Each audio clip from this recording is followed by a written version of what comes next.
35 नंतर शरीरामध्ये थकवा जाणवत आहे, हातपाय सैल पडले आहेत, तर ही असू शकते सायकोपेनियाची सुरुवात. सायकोपेनिया म्हणजे वय वाढल्यावर मसल्स हळूहळू कमी होणे.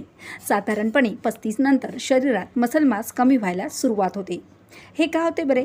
शरीरातील हार्मोन्स कमी होतात, प्रोटीन कमी खाल्लं जातं, व्यायाम आणि हालचाल कमी होते, जास्त सिटिंग लाईफस्टाईल, झोप आणि स्ट्रेसचा परिणाम. यामुळे शरीर कमजोर वाटू लागतं, वजन वाढतं, बेली फॅट वाढतो आणि जिन्यात चढताना दमसुद्धा लागायला लागतो.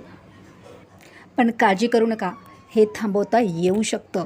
रोज थोडं स्ट्रेंथ ट्रेनिंग एक्सरसाइज करा, प्रोटीन रिच डाईट घ्या, चालणे आणि योगासुद्धा करा, पुरेसं पाणी प्या, चांगली झोप घ्या. मसल स्ट्रॉंग असतील तर वय वाढलं तरी शरीर फिट राहू शकतं. 35 नंतर फिट राहायचं असेल तर आजपासून मसलची काळजी घ्या.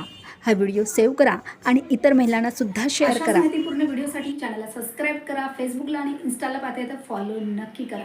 आणि तुम्हाला सुद्धा घरात राहून फॅट लॉस करायचे आहेत, आपले रेग्युलर क्लासेस बॅचेस सुद्धा चालतात. याच्या अधिक माहितीसाठी व्हॉट्सअप करा.